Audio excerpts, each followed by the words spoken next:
Hey guys, this is John, and I'm playing DRK, and I am in the 5-minute pool. Who is DRK? We're going to find out in a second. Danny Kopech. Aha. Founder of the Kopech system. So, Kopech is not an active IM, but he has a pretty major system attached to his name. As far as I'm concerned, that means you're accomplished in the chess world, because that's hard to do. People don't really get openings named after them. Now it's usually like side variations of a side variation. So knight fd2. I think I should just play bishop f5 against that. I could withdraw my knight, but it seems a little fancy. Yeah, let's go bishop f5. Anticipate a trade. He'll probably play knight d2. Yep, let's bring this guy back here. I always feel this pawn structure is nice for black. Something similar can happen in the London system too. Usually black's best bet is to run this pawn ASAP, so I'll do that. Is he going to go for e4? He might do that. It's probably a good decision. Before I get too comfortable in this setup. B4, he just takes twice on d5. That's no good, right? I don't think. I can play rook d8. Is rook d8 really what you want here? Probably not.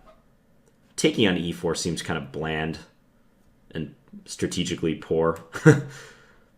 So I don't like that necessarily. E5? E5. Nah, E5's garbage. E5 would be okay if he had to take with the pawn.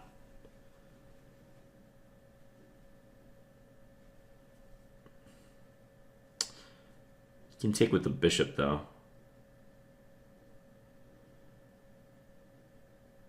I do not like my position very much.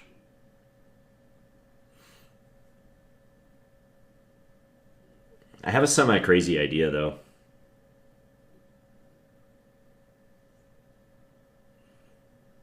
Just checking to see if it works at all.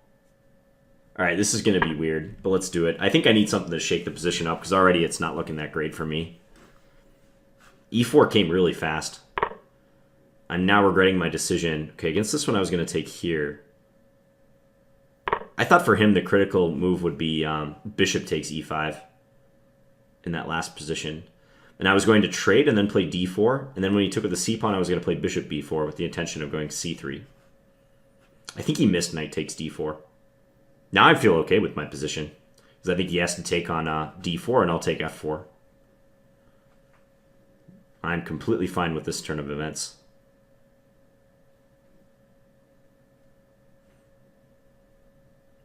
Yeah, then I'll have two double isolated pawns in the center. I'll have a queenside majority, 3 versus his 2. Wow, he's going to sack the exchange instead. It's a gutsy decision. Oh, actually, Check. though, he's not going to get the exchange because I have this move. Check.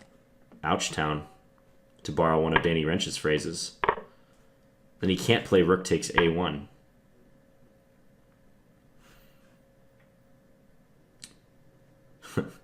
This is a funny game. Okay, I'll take here. I'll go king d7. That looks safe enough. Just stop bishop c6. Yeah, I think this is basically over. Unless he comes up with something really good here. My next move will be bishop takes d6. I don't think I need to touch my knight, bishop, or rook. This one I can just take. Simple. Just take here. Yeah, and he resigned. Well, I think I won the game because I played e5 on move 14. But really, that shouldn't have won the game. Okay, I'll go all the way back. You don't see this system too often, bishop g5. Like, the times that I see bishop g5 compared to bishop f4 are so few and far between. The bishop f4 is just way more popular. London system. So, bishop g5. I played knight e4. It's an interesting move. And I think it's justified. I could just play like bishop f5 in this position and just try to develop normally. But c5 is a critical test of this. Most lines, most d4 system lines where white's developing the dark square bishop early, the important test is if black plays c5 and gets the queen to b6 and hits b2. Asking white, like, are you really in this? Are you really planning on getting a good position if I'm able to attack b2? And sometimes white will sack that pawn. But most of the time they play like white did in this game. They'll play queen b3 or queen c2. I just mentioned I really like this pawn structure. I played with this structure a lot, and often you get to go b5, b4, and you've got the built-in advantage of the rook being on the open file. There's an analogous line. I'll go all the way back just to illustrate this. So in the London, let's say I had gone knight f6, bishop f4, c5. Let's say e3, knight c6, c3, queen b6, queen b3. So this is an analogous line. c4, same idea. You're trying to induce white to trade so you can push the b pawn. And it's known that trading is very comfortable for black. Hence, most players play queen c2 in this position. Now this is a little bit different from what happened in our game, because here black can play bishop f5. This is a nice move. And if he takes it, his queen is just deflected from b2. This is no good for him. So after bishop f5, usually white will play queen c1, and then black plays e6, and I think these positions are roughly equal. But the game was played by analogy to this. Oh yeah, by the way, funny thing. Let's say they played like... Let's say black played... How am I going to set this up? You have to be careful when you play bishop f5 in these lines. Let's say the game had gone like... I don't know if I can even set it up. But there's been a situation before where I've played bishop f5 like way too early. Let's say... how am I going to do this? c5, c3, queen b6... say queen b3, here, here. Okay, so like this position.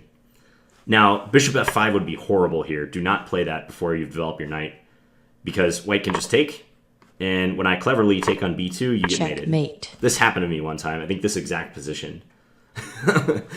Not in a tournament game, but in a blitz game or something. So you have to play knight c6 first, always, if you're going to make that bishop f5 idea work. So kind of a tangent there. But getting to the game, we go forward a little bit. So when we do the trade on b6, I'm liking my position. I just think after knight fd2, maybe I should have withdrawn this knight. Maybe knight f6 was called for. Because he has superfluous knights. These knights are jockeying for the same squares. This knight could develop through a3, I suppose, but if he does that, I play bishop f5, and I'm even denying him that square. I guess he'd go to b5, but actually the knight is not particularly useful on b5 right now. Maybe. I mean, he might be able to play a4. It's debatable. But I think I should have withdrawn that knight. Just see what the engine says. Knight d6. Knight f6. Yeah. Maybe doing this is too kind to him. Then he gets to develop without any issue. Already the computer's suggesting e4, this pawn break for him. And given what happened, I probably shouldn't... Well, I kind of need b5, though, because I have to reinforce c4. If e4 is going to come, c4 will be destabilized. So I sort of need that pawn on the b5 square defending it. e4. Okay. And the computer says I should just put my tail in between my legs and play knight e7 and defend it. Likewise, I was considering rook d8. Nah.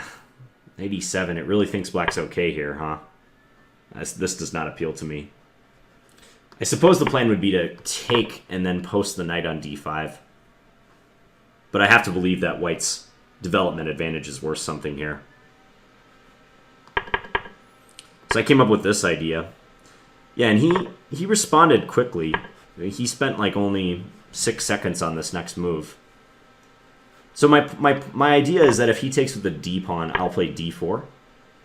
And this position seems less clear to me because even though he's up a pawn, it's doubled. His bishops are impeded. I have this pawn roller on the queen side. Maybe to the computer it's obvious, but I think a human would be somewhat concerned here as white at a glance. So what I was looking at was this, and now d4 again. And then if he takes, so I'm sacrificing 2 pawns, but I get to go here.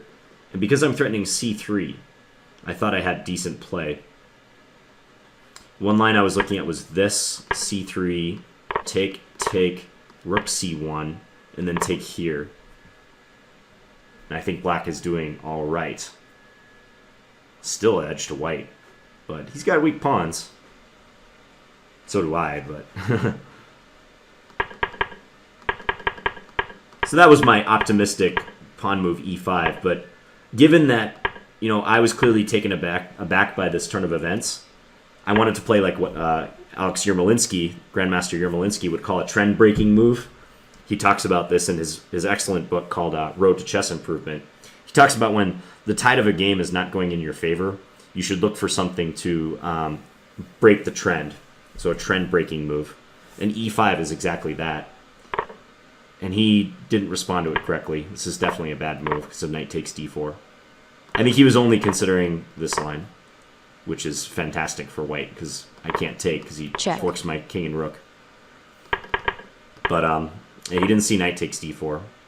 Now I think he has to take and just kind of admit that he's worse here. It's even material, but with me having the bishop pair and this structure being heavily compromised, he's a lot worse. But he did this, and he might have some compensation if I went for this. Like, yeah, I could see where he would be able to claim some comp here. Because my pieces are not yet developed, I'm not fully coordinated. But he just missed this in between move, bishop d3. Forcing the king back, now his rook coordination has been destroyed. And I'm just winning. So, hope you guys enjoyed that game. And too bad we didn't get a Kopek system, huh? It'd be nice to play the inventor of the Kopek system. The Kopek system, by the way, which this guy Danny Kopek developed, is like this. And then I think it's bishop d3 right here. Is that right? It's kind of a ridiculous looking move, but the idea is to go c3 and then put the bishop on c2 and then later go for d4 if you're allowed. Kind of like a Roy Lopez against the Sicilian. I think this is the move order. It might be c3 first, and then bishop d3. Clearly, I've never played this system for white, so I'm not really an expert on it. But pretty cool that he has his name associated with that line. All right, hope you guys enjoyed that game, and please leave me any feedback in the comments. Thanks for watching, guys. Bye.